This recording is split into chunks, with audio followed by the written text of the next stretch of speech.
here we go. So, today's guest has shaped how consumers experience brands on two very different stages. Barbara Gorder has built her career at agencies like Leo Burnett and DDB, creating award-winning campaigns for global icons and earning recognition from Cannes Lions and Effies along the way. For the past 15 years, she's turned that same strategic rigor to our wine world, helping lead the direct-to-consumer wine symposium and guiding wineries as they learn to think like brands. Barbara's perspective is rare. She understands both the discipline of world-class advertising and the scrappy realities of today's D2C evolution. This conversation is about how good advertising actually works, the process behind campaigns that stick, the discipline that fuels creativity, and the lessons wine can take from the broader world of advertising. Barbara, welcome. Thank you. Thank you for having me, Polly. It's very generous of you. I appreciate it. Well, I have followed you on social for ages and the work that you do with Undisclosed Location. That's your strategic consultancy that's there in Sonoma, right? Yes, indeed. Yes, indeed. And you know what prompted me to reach out to you was that I saw a interview that you did with MJ Towler. Is that right? And you Yep. were talking about psychographics as opposed to demographics. And this is a big thing like that we try to get our clients to really embrace is this notion that, demographics is very old school and there's a lot of reasons that it doesn't help build affinity. And I was like, oh, okay, we need to get her on the podcast. So see, you're just going to go from one podcast to the next, to the next, to the next. What I thought we would do today, though, because I know that you do so much work in wine, but I actually wanted to kind of roll back a little bit and talk about advertising and how it works. And I'm going to start at a real basic, which is, can you walk me through the process of, maybe it's not that basic, big process. Can you walk me through the process of developing a campaign or being able to develop a campaign that sticks with people? Like, where do you start and how do you know when you found the right idea? I think there's a couple different ways that you can think about that, more than a couple, but I'll just sort of segment them into two things. I think it's, do you have an existing brand? And what does that mean? And where you might start? And that is going to be a different rigor than a lot of people that I work with. I do a lot of work with new brands where you're creating a new brand and then launching it. So if you have an existing brand, you have to get people to understand, what does that mean exactly? And then what does it mean to people? And to whom are you talking is always the most important thing that you have to sort out. New, old, existing. Do you want to talk about, how do you want to do that? So who is the customer, or who is the potential customer for that And particular? who brings that research? So when you're working for someone like Leo Burnett, right? You're working for a big ad agency. Is that part of your mandate as an agency to go out and do that research, or is it expected that the client will have already conducted that and have an idea of who those consumers or ideal consumers would be? It has to do with, I mean, there's Procter and Gamble, who's been doing this since the 1920s, right? Right. Has an enormous history and an enormous rigor around analytics, consumers, focus groups, product development. So somebody like that is going to bring a wealth of information to the party. Or if you're talking to a brand new tech entrepreneur, they're probably not going to have a lot of information. So you end up, as a creative person, you have to make hay with what you're allowed to make hay with. And so there's a lot of different ways of doing it. Today we have so many tools at our disposal in terms of how to research things and find them. It's much different than when I started at Leo Burnett in 1991, right? Right. So at that point, it was run more like, Burnett's model was more like a McKinsey model. So Burnett it was a steaming cauldron of very creative people, not just the creative department, but research department was extraordinary with PhD level people. And you had, account people who at that time often had MBAs. So you had a lot of people into the mix in terms of finding out what you had. sometimes people would just come down to your office and talk, but it Right. was a lot different. Today, it's a more singular activity, and you want to talk about when you get down to wine, it's often who's coming to your tasting room, what do your analytics look like in terms of what are you selling them. So you And then, of have course, to, what are your goals? Are you happy with the people who you've got already? Are you trying to reposition? Are you, premium? yeah, We won't what are talk you, what are you premiumizing, but are you premiumizing? Yeah, yeah, yeah. So, so it's just you end up with a lot of different inputs, shall we say. so one of the things that we certainly deal with, and I think exists in wine, but probably exists everywhere, is the loudest voice in the room or the highest paid person in the room having possibly more weight to their requests, to their needs, to their opinions than is necessarily healthy for a brand. So when you're looking I've at, never seen that before, Polly. Come on. oh, I know, what are we talking about? Wow, it doesn't just happen in wine, That believe me. yeah, right. And so I wonder, when you're in a large organization like that, how do you sort of set expectations for how a client is going to get the very best results? And this is all actually leading somewhere in wine. Just for anybody who's listening, it's like, why are they talking about agency work? How do you help them understand what they need to do to make successful campaigns? Or to make a campaign a Well, I mean, success. what we had at Burnett was we had a very rigorous creative review process. And that was basically you got up and pitched to the team, and that was usually research, planning, account management, your creative leaders. Sometimes, if it was really important, it was the head of the agency. And so you have to basically sell why this is the best way to go. And there's multiple ideas presented. And so it's weighed based on a number of factors, but it's definitely, it allows you as a creative person to prioritize what's going to make the sale, why is it going to be good, and to develop the, it's going to do this and this to the market.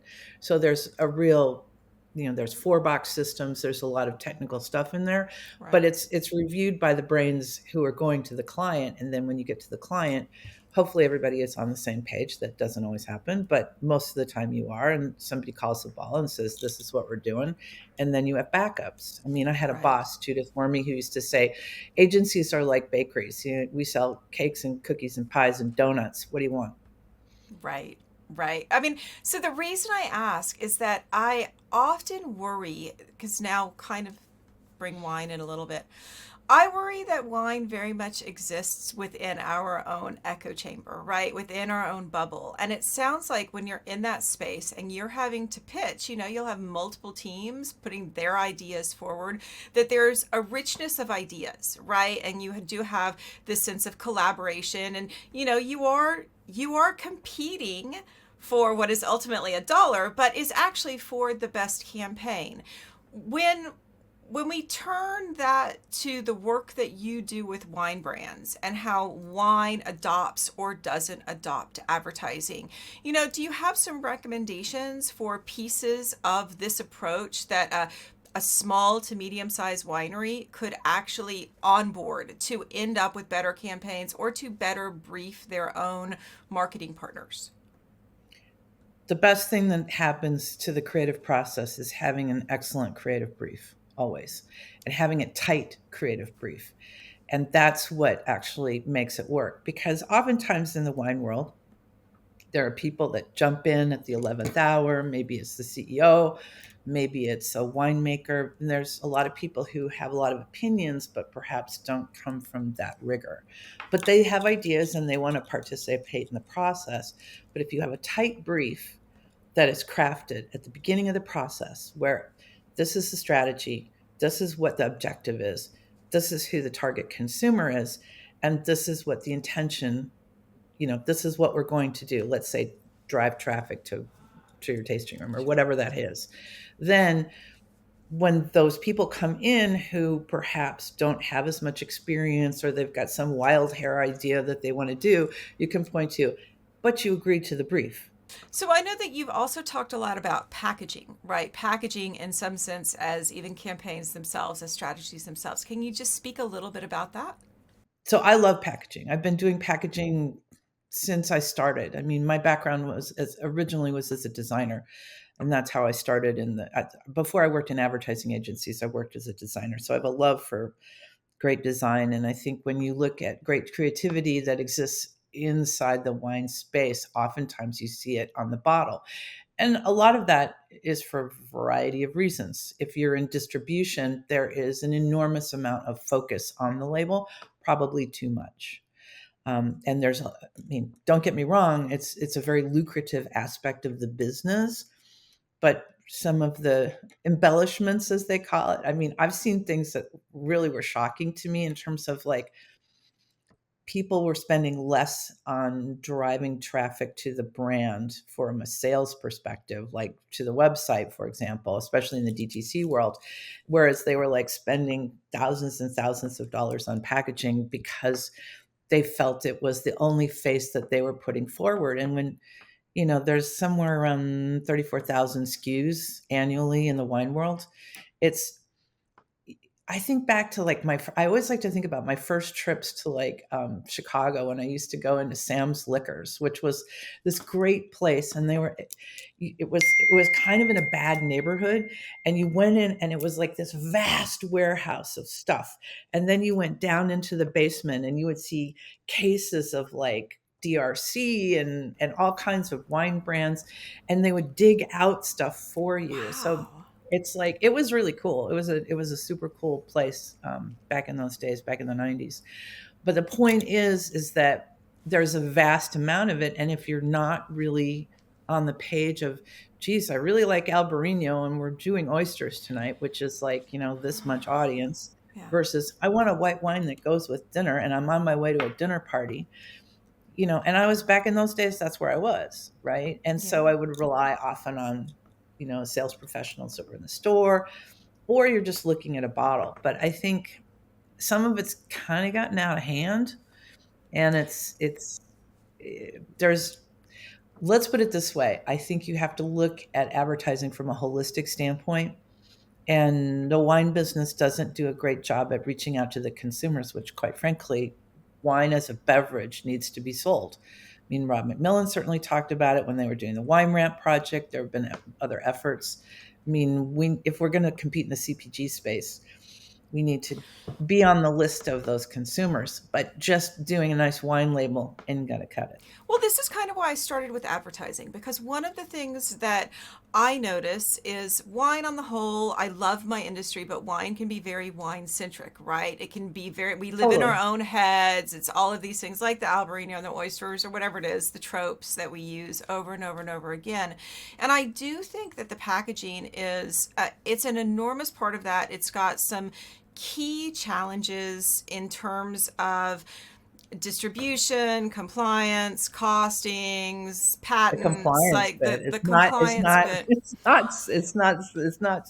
It's not Yeah. good. So it's not like the easiest hurdle, right, to Mhm. jump. But I suppose that there's also a sense that people tend to feel, and I'm curious if you think this is right or wrong, that the only way that you can differentiate yourself on a shelf is through an expensive label. If not that expensive label, then what else? What on that at that moment on that shelf, how do they catch somebody's eye? And I'll give a little bit of background on this. Every time we come to the States, my business partner and I go and we hit up all of the major grocery and like bottle shop sellers, and we stand there taking pictures at the orange section and the blue section and the red section. And we're like, okay, right now, if you've got a Pinot Gris or Sauv Blanc, you've got a blue label, and this is orange. Like it feels almost like we're always chasing, catching up with the Joneses, as my grandmother would say. So how do you Totally. stand out? I think having a good label is good. Don't get me wrong. I think it's a low bar. You have to have it, but at the same time, does it need to? Do need to go? I mean, a client who shall remain nameless did 70 different rounds of changes on a single label. That's a bad brief right there. No, it was just No. somebody who didn't care about the brief. Wow. And Okay. Very so my interesting. point is that that's what happens in the wine world when there's no rigor about what happens. We live in great times for wine. in one respect, is because there are opportunities that one can take advantage of. And I've been talking about OTT and CTV for about 8 years now, Mhm. and it's finally coming into its own. So you're seeing it on feeds, you're seeing it on IG. There are places where small brands can compete between the tools that you have in AI in terms of creation tools, in terms of what you're able to do in terms of democratic media. So streaming exploded during the pandemic. Mhm. And so now it's like, you know, I've been watching the morning show, like rewatching it because it's coming. They're going to do season 4 of the morning show, and I think that's one of the. It's a great primer on what's happened to American television, Mm. and to see what and great actors and whatever. But the point is that we all used to be doing the same things. Now we're all doing different things. But what something like OTT allows you to do is if you want to go and sell in the top 10 zip codes in Los Angeles, you can do that. You can be super granular. Yeah. I mean, you need the reach, and that's not great, but we're going to be talking about that at the DTC show. I'm going to give people a boot camp on it, because literally you can be a mom and pop and you can be part of that, and you can go to where you have a lot of customers in Colorado. Great. Okay, let's go there. But we've never had that opportunity before. If you look at some of the things that are going on about wine campaigns with the WIDs and the different, regions in California, this is something that wine can really do well. We don't have to have the money that you used to have for USDA campaigns like Beef It's What's for Dinner, Right. Got Milk. You can do test markets. You can A/B test stuff. You can A/B test different creative ideas. You can go to very singular communities or just major metros in like San Francisco, Los Angeles, San Diego, and just test things. And you don't have to make the investment that you used to have to make. So in a way, even though we've been going through difficult financial times in the wine business, the tools both in creation and media are there for people to be successful if they want to get into it. But you Right. have to change the mindset first. So a couple of the things that we notice that relate to that. One is that because like I've been trying to get wine to really embrace YouTube for probably 5 years now. That I'm like, this is such a rich, fabulous place to collaborate, to co-create, to produce your own content. And as YouTube and now with TikTok, like if you kind of go this continuum of how video production has changed. It used to be very high production, and now in fact you can have super low phone videos that can And that's what the look. algorithms reward, quite frankly, which I think is weird, but Yeah, okay. but the thing that I notice more than anything is lack of knowledge leads to fear around adoption, or lack of transparent information leads to a misunderstanding of budgets. And sometimes that means that they inflate the budgets, or that they're looking at budgets that are lower than they need to be. Um, and we have really pushed for leaders to invest in your marketing team. Like marketing has changed a lot for wine, wine has adopted a lot. So for leadership to acknowledge that their team needs to understand what people are talking about when they're talking about, out of home or streaming advertisement or any of the new media, so that they can make better decisions. Totally. And I think it's also about, again, this goes back to understanding and knowing your customer base, right? I was talking to Elaine Chukin Brown, who's going to be at the conference, and and she's brilliant. And, I mean, she writes for wine publications, and, Sure. she has an audience. And we were talking about Isis Daniel, who's like the millennial Psalm. And Isis has, 140,000 people on TikTok. They're talking wine. They're both talking about wine, but they're talking to different audiences, which is great, which is what we should be encouraging. They're different people. They're talking to different people. Let's get everybody in on it. Absolutely. So I suppose that then leads into the ongoing tension between strategy and tactics, and what I call shiny new toy syndrome. So if you are going back to how all of this worked in the days of, your days of advertising and advertising for major CPG brands, what advice could you give about defining strategy and then understanding the tactics that support those strategies for wine brands who maybe they don't have a lot to invest, they lack the knowledge to really feel confident. Well, I would say differentiation, differentiation, differentiation. From I use whom? this Tell it. I mean, from honestly, talk other about it. wine brands because if you see, I mean, you work in the wine business. How many times have you seen the story? My dad got into wine, or I bought this property and it's a family run business. It's what I call my guide dog truck strategy, which is when I moved here, there were like 15 years ago, that's 85% of the websites, and that was all it was. There was a guy, he had a truck, and there was a dog. Sometimes they were different, but that was all it was. But there are people who are doing it, and I have started to see some more interesting things. Competition has increased hugely. And with the increase in competition, we've gone from around 7,500 to 11,000 wineries in the United States in about 5 years. So, with increased competition comes the what is your point of differentiation?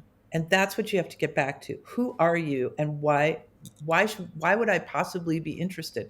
And it has to be outside your family story. Your family may be interesting, I right? also say it can't be the quality of your wine. Like good quality drinkable No. wine is the baseline. Like it can't Any be we make great wine. any advertising person will tell you that the most, and I've worked with the people, nice people at General Motors. Anybody will tell you, you cannot say quality. Quality is not a strategy. It's just like cool is not. If you say you're cool, you're definitely not cool, Cool. right? It's just you cannot say that. So what is going to give me the perspective as a consumer? Why am I going to do that? I mean, at the end of the day, look at what the spirits people are doing much more successfully. And it's not the most original creative, but even if you look at the Bordeaux crew did a great job. There's like a lot of different spirits people, and it's just people having a good time who look different and are in different places. It can't just be you and your family and everybody cheering and there's a sunset. That's hoping for the best, and it's not going to work. Well, today I just reported that Bullet Whiskey has entered into a content agreement with First We Feast, and that's the Hot Ones producers. And Sean Evans, who's the host of Hot Ones, is actually leading this series that they're doing for Bullet Whiskey that is all about, people who have had a big dream and gone out and made it happen. It's got nothing at all to do with whiskey. It'll run across a YouTube audience of 15 million people, and Fantastic. fantastic. The other one, just because I think that you'll appreciate this, the other one that came out recently is that Downy, so Downy fabric softener, Mhm. has launched 4 20-minute audiobooks on a Spotify playlist, and they're all, what is it? It's called Downey's Scandalously Something Something Stories. They're romance stories. They have nothing at all to do with Downy fabric softener, but they do have to do with softness and touch and feel and luxe and and putting your feet up. It's so interesting to me to look. That strategy is so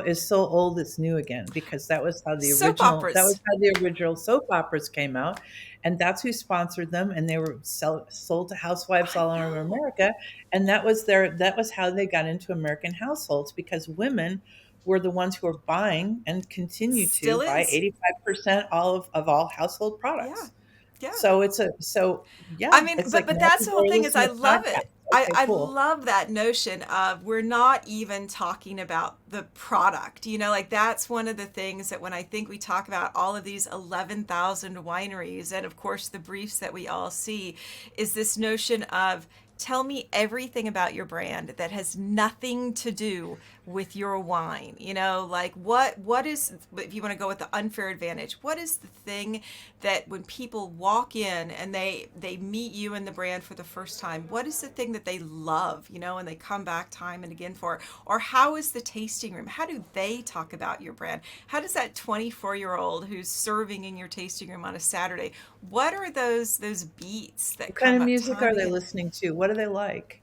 you I know? know. I I know. mean, I was just out. I had some friends in town from Sacramento, and like we went out to Gun Like Bunchu because I thought they might like it, and they've never been there. And like Jeff Bunchu's out spinning, he's doing the DJ stuff on a Saturday afternoon. So that's involvement. Yeah, that is involvement, and also like from a marketing standpoint. So like us with the work that we do with sites, and this is I know that I will say this time and again across the podcast series. Photography actually really matters, and when you can show a picture of your winemaker behind a deck DJing, that sends a very different message than a lot of the different versions of what we can show on a website or in an ad when we're trying to get somebody in the door. Remember COVID, and all these people and all the wineries were shut down, and I felt so bad for these people. They were like pushing winemakers onto Zoom calls with like club members, and a lot of these people had never talked to a public group before, and I was just like, it was painful to watch. There, I mean, some people are fantastic, but generally speaking, these are sometimes shy and retiring and nerdy people who are not generally used to I talking to mean, the you choose general to be a public. farmer for a reason, I suppose. That there's a Well, lot, a some lot to be said farmers about are that. great, but I mean, Yeah. you've got, not everybody can be Felkaturi. I mean, Right. no. Right. So it's like, how can you differentiate that? What does it look like? And to your point, what are the ideas? What's that overlapping Venn diagram of the idea? Like the downy softness thing is a great example. Yeah. You know? Yeah. We use something called the Kantar Meaningful Different Salient Framework that I actually think is awesome. That's okay. How are you creating meaning in their lives? How is it actually, something that is differentiated? And how is it, in fact, salient? Like, how does that impact? How does that matter? How does that have insight? Like, what do you know about them? And I find that to be a really good tool that wineries can use themselves. I mean, it's well written up online that a in-house team could sit down with that. They can brainstorm through a workshop. They don't need to have a consultant in the room. Get all of those 24-year-olds as well as the 84-year-olds in there and actually like really talk about it, which I think is such a good exercise for brands to Yeah. be doing. Yeah, I mean, I think I have no idea why the wine business doesn't go after two markets that strike me as like really open for business. Okay, the wedding market. Come on, if you're serving that wine at your wedding, you're going to be drinking that for the rest of your life. I know. That's the quintessential view of customer loyalty. Number one. Number two, the pet market. Okay, people spend a lot of money on their pets. They hang out with their pets. They play with their pets. They go I hiking with their know. pets. What Why is not someone taking those? I mean, those are just two super baseline examples of like, why aren't you doing something? And yes, are there dog friendly places? And I get it, but I mean, you can make more hay of this kind of stuff, in terms of people's, it's not about how old they are, but how do they show up, and what do you want to participate in? Because I think, to go back to the morning show references, we're not just getting our information from one or two places anymore. We're getting it from thousands of places. So the attention deficit is terrible. So anything that people are going to be emotionally involved with that make you feel something like a celebration, like your pet, Yeah. those are the situations that you want to have identified with your wine brand. It's interesting that you talk about all the many places that we can get our information and our data right now.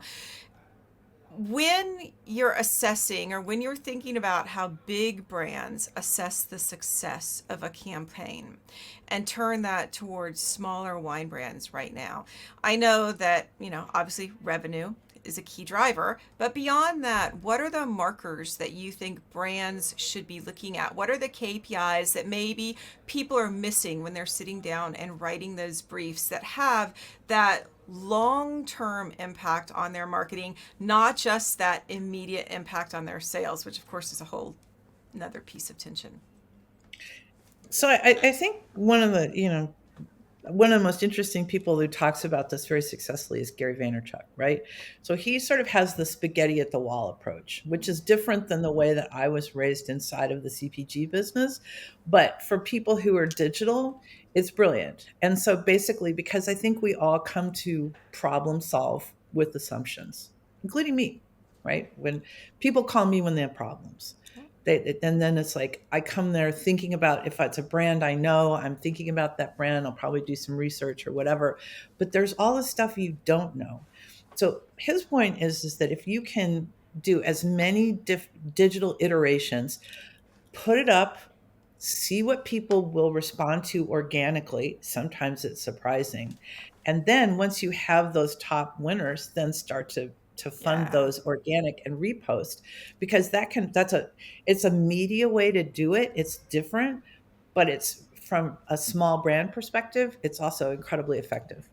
I love that you say that because one of the stories that we always tell is Tim Ferriss talking about how he named the books, that he spent $500, threw up a handful of sort of like landing pages, websites with a subscribe form, and then based the book title on, well, which one of those got the most hits. And one thing that like we really notice, what used to just be considered, like digital user experience testing, now I can go online at any moment of a day and get 2,000 people testing ads and it'll cost me next to nothing. And it's like, and I think that actually that most people just don't know that that exists, that it's super, super easy to get rapid feedback on design. I mean, label design is such a great place to use it, right? Go out to market. And you can also do really interesting things around the concept of a public build where you're very transparent. And kind of leads me to another question, which is, what can we do collectively as an industry to get wine being more forthcoming and sharing of kind of the business knowledge and advice? I know certainly we have things like the symposium, but I notice that my brands or the brands that I work with can be very cloistered around that information. They don't really want to share what's working. Yeah, that's what I mean. That's just sort of general gatekeeping. I want to go back to what you're talking about in terms of getting feedback from consumers. And I Mm-hmm. just want to make this point to people because it's important to have consumer feedback at different points in the process. But sometimes I've noticed weaknesses in the wine business where, to, to paraphrase what Steve Jobs said, the consumer is not going to solve your problem. Right. They don't know. They will never know. So don't expect for the consumer to solve what it is that is your That issue. you don't Will know. they give right? So you have to make, and the other thing is when I worked at Burnett and when I worked at DDB, we had people who they did nothing but analytics all day and twice on Sunday. You cannot take, basically, from my experience, any of the analytic systems that I've seen in the business, and they do not provide you with that sophisticated an outlook. So it's really Oh, important. you've opened a big can of worms. Do you want to just talk about that a little bit? Well, I just think it's important to understand that when you look at numbers, it's I think the quote is even the devil can quote scripture, something like Mm-hmm. that. Mm-hmm.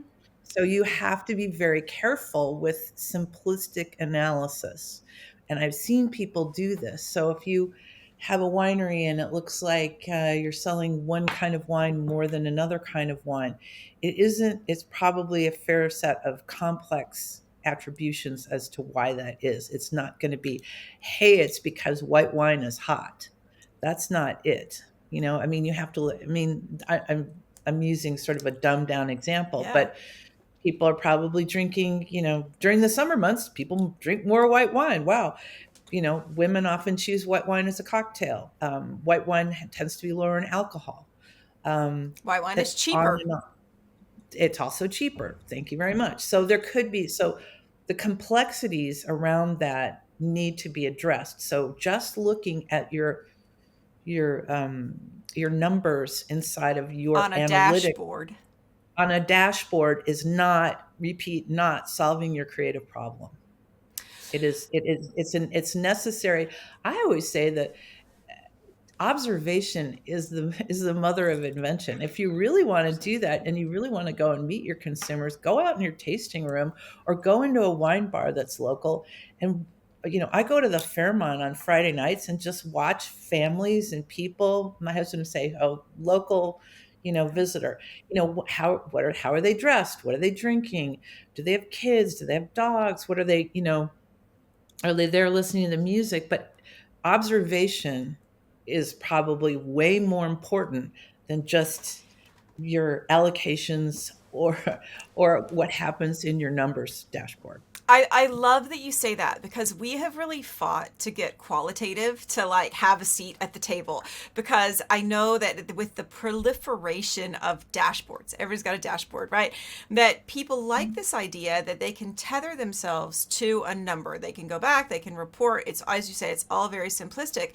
And from my perspective as a marketer, I agree with you 100%. Wine has got some of the best qualitative source that anybody will ever see, which is that tasting room. And in that tasting room, people want to talk about why did they get there? Why do they love wine? What was the first wine that they ever drank? Like this is something where people want to actually tell their stories. And so like the only place though that I give a tiny bit of a caveat on this is I think that that also requires a level of cultural awareness for the person who is undertaking that Right. qualitative analysis because I remember doing this with a brand. This is a Kiwi brand some years back, and we sat there, like GM, a couple of people in the tasting room, and we just sat there going through the people who were coming through in the tasting room in a day. And I remember saying to them, "Oh, look at that table of like five women sitting over there. Every one of those women have on a pair of shoes that cost over $1,000." And like, it was a bunch of dudes. They had no idea. I'm like, you want to see who your target market is? Those women have sat here for 3 hours and they come in every week. You need to know, like, that's really important. Or, there are other things. I know that Stryker Reese, who is a young man who works in wine on the East Coast, and he's doing a lot of work with subcultures. And he linked in, this made me laugh so much. He linked in about the current New York mayoral campaign and Cuomo's social media team saying how their social media had gone great guns without understanding that the reason it had gone great guns is because Mamdani's teams had turned it into memes and like the whole thing, like it was that notion of bad engagement as opposed Look at what Gavin Gavin Newsom's Newsom campaign and the right right, now. right, It's like right, right, it's the being White done House by TikTok account. and so that's what and so I think the one thing I wanted to say, okay, one, do humor. I will tell you this. This is Yes. like from a creative standpoint, do you ever see humor in wine? Just think about it. No. No. What is one of the most powerful things in advertising? Humor. What cuts through more than anything else? I mean, go back to like the What's Up campaign that was done 20 years ago. Hmm. Vinnie Warren is a friend of mine, and he Yeah. did that campaign. He won everything for that. And he hired Charles Brown, and they did that campaign. And that campaign it was sort of the beginning of the meme world. Yeah. Now they're resurrecting it, and they're doing it again. Yeah. But what is that commercial about? It is not about What's Up. It's about camaraderie while watching football and having a beer while you're doing it. It is about humor and it is everlasting. And what I challenge the wine community is to do something funny because people love humor. Could you alienate somebody? Possibly. But look at what the rewards are because people will remember you. And that humor is something that is lacking in our industry. Let's not take each other so effing So seriously. how so how do we do humor? So I've been writing about this for years. How do we do humor in wine, and why do you think that wine is not willing to do it? um, Someone very smarter than I did, I think it was Susan Kostrava, maybe said to me, people don't, wine people don't think wine is alcohol. Yeah. And so I think they think about it as art and culture, and you might roll in fine dining or cuisine or whatever it is. But all of these things can be funny. They all can be funny if we just don't take ourselves quite so seriously. But it's hard. It's hard to step out of that because people will say, "Well, then people won't take my product seriously, and I'm charging $70 for my Pinot Noir." But I mean, there are a lot of brands. Look at some of the brands that step out and try and do humor. And I think that there's space for it in wine. And it's somebody should try it. Humor is tricky. And it's not for some tasting room associate, God love them all, but I mean that's you have to hire a professional because you have to split the baby. You have to do something that's brand right, but it can't alienate. It has Yeah. to be something that is so there's commonality to it. So it's not for everybody and you do need to hire professionals. That would be my warning. The other one that I notice that wine could lean into more, I'd love to see them lean into more, is nostalgia, but not heritage, not old fashioned. Like that sense of, because I really see this working well. So if we talk about Downey going back to soap operas or them bringing back the Share a Coke campaign, who was it? The cereal brand, I forget who it is. A cereal brand went back and did sort of the ads from the 1990s. So these things, I think it actually is interesting in that it is really tapping into a cultural memory of the people who right now have plenty of money to spend in wine, but it is doing it in a way that feels so less heavy, and also if you go into like sort of the Edelman data, if you look at the annual happiness report, if you look at trust data, what we're seeing is that levity is one of the things that people are continuing to search for. If just this week, The Guardian was talking about how more and more people are turning off reading the news.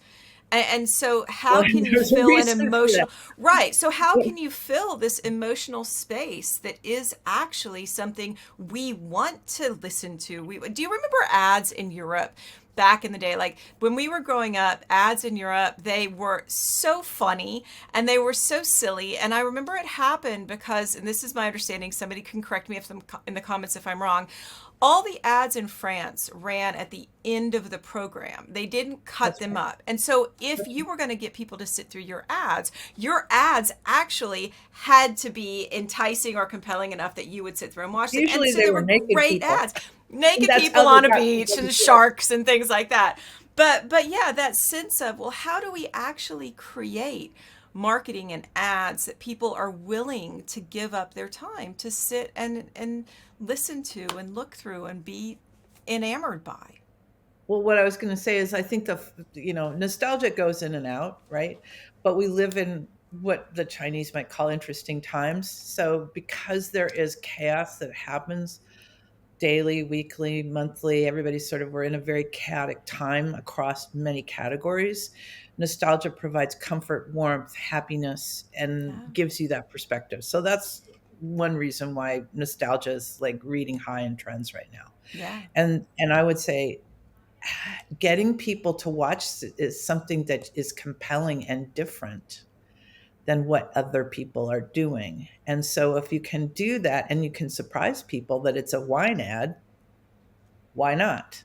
I know. Because I think that's what you have to do, but you have to do it faster than they used to do. So you used to have 30 or 60 seconds. Now you've got about 5 seconds. Yeah. Got to get quicker. So, what lessons from CPG or luxury or GM do you think most directly apply to wine? That wine brands can look at it and just be like, yes, I don't have to think too much. That's something great I can take away tomorrow and implement. It's tough because the budgets are a lot smaller. I think that what more brands might do better at is trying to identify what wines in their portfolio might be interesting to specific targets. And I'll use kind of basic examples. So we all know that Sauvignon Blanc has done very well in the last 2 years. We all know that the primary consumer of Sauvignon Blanc are women. So if I was a Sauvignon Blanc producer, I mean, obviously I'm making other wines, but I might think about centering on a product like that because the biggest challenge with wine is it's in a bottle and you don't get to taste it before you buy it. So, but if I want to get known, I mean, look back in the day, like remember when Margarita, the Pinot Grigio that came to America, Yes. right? And so they became known for Pinot Grigio. That's not their only brand, but I would say that would be something that I would think about doing. That would be like, okay, get known for something. What are you doing? I mean, you could probably do it to some extent from a placement like, the Rhone Rangers has done a good job at Yeah. pushing Rhones, and I think, coming back from that. I mean, Cabernet is its own sauce, but the point is that getting known for something is important because you need to be something in order to market it. You can't just be it can't, I mean, tasting good is a baseline. Yeah. And I think that a lot of people, and there's also, I mean, something that I'm sure you encounter all the time is that marketing is not appreciated in the wine world. It it's I now know. needed. I know. We're anathema. But they need us now more than ever. And marketing and smart marketing can come in ways and shapes and forms and modalities. But the point is that in order to stand out, you must have something worth standing out. And that can't be, this wine is yummy. It needs to be something else. I love that you said that because I do. Um, if I could add to it, I would say, and don't be afraid to lean in to fewer products well marketed because I feel like whenever I see a client rolling out a new SKU, I'm like, well, a new SKU has a cost. Like a new SKU has a marketing and sales cost. And if anything, I would It love does. to Some people see, don't account for that in their cogs, however. yeah, that, It's that a, I would it's the love to only see it's us the only actually. It's the only category line of business I have ever worked in, period, and I have worked across many, that doesn't have marketing as part of their cogs. If you ask any winemaker what his or her, how much it costs to create a bottle, they can tell you. But marketing isn't part of that. No, No. you'd be fired from Procter and Gamble. You'd be fired from most brand posts in America if you proceeded in that fashion. You can't. It's Yes, not but you possible. are working to solve that at least once a year in a very big event. You are working really hard to solve that. So, you want to tell me a little teeny bit about that before we wrap up? Yeah, sure. So I've been working on the direct to consumer wine symposium since about 2009. And I started working on the content because I had a lot of US and European based contacts, brought a lot of people from outside the wine business to have different perspectives. Conference has changed enormously. We have people from about 18 states. And I'm really excited about the content this year more than ever because this is the first time I've had full, so it'll be all my fault, one way or another. It'll be all your fault. So, what awesome things are happening at this year's event? Can Well, you we've got tease? people like Elaine Chicken Brown is going to be there, Dusky Estes, and we're going to talk about the connection between food and community, Yeah. which I think is important. We're going to have DTC people from outside the business, from New York City.